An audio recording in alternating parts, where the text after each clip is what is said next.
This week, Morningstar's European editorial teams are examining the impact of the conflict in Ukraine on the anniversary of the Russian invasion. As part of this, I've been looking back at our coverage. Predictions and speculation have been rife, but was any of it correct?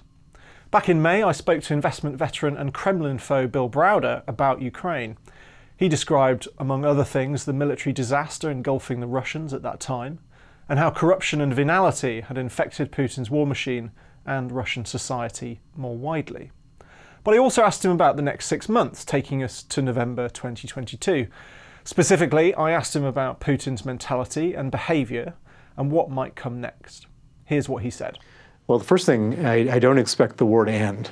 The Ukrainians are not going to give up their territory, No. and Putin is not going to go into reverse gear. No. So what does that lead us to? Putin is a guy who cannot accept humiliation, and he's been humiliated. So what does he do? He escalates. How does he escalate? I can't say specifically because I don't know, but something much worse than what we've seen so far. On this, it may be said Browder was pretty correct. Any hope of a brief conflict was put to bed relatively early in the war. But in terms of escalation, there is little doubt that, as 2022 progressed, Putin continued to use shock and awe with impunity to impose his will on Ukraine. Every time there was even a hint of Ukrainian progress, missile and artillery attacks would rain down on civilian targets, killing and injuring hundreds. In Kyiv, the Ukrainian capital, attacks on infrastructure limited utility supplies, and throughout the second half of 2022, the humanitarian crisis in places like Mariupol seemed to worsen.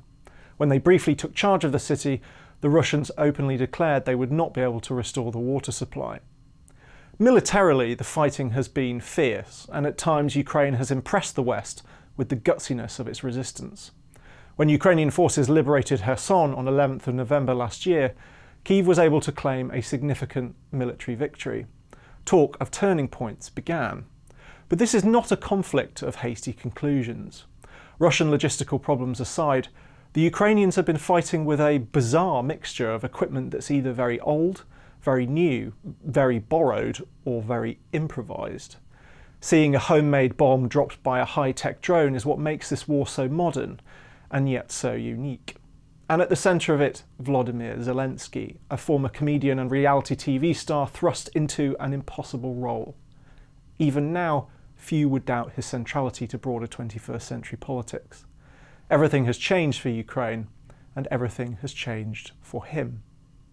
It's worth remembering that by the end of November 2022, Russia still controlled around 15% of Ukrainian territory.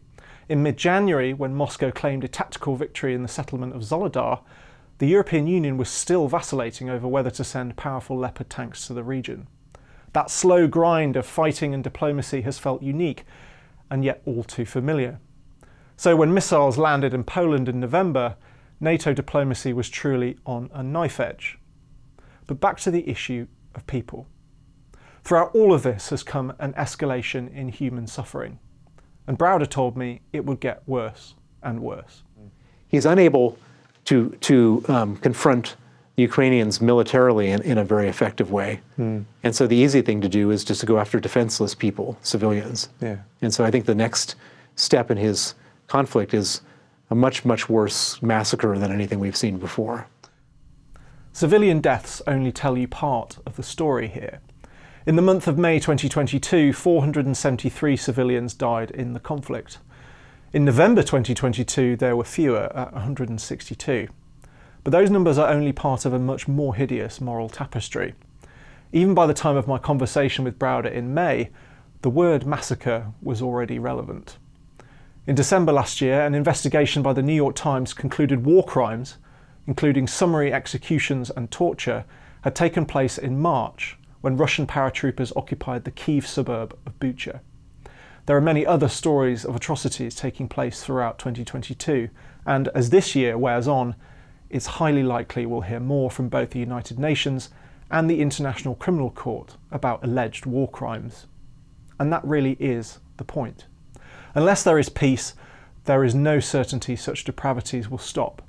In Ukraine, the massacre can be interpreted in different ways, but a massacre it still is. And in that sense, Browder really was right.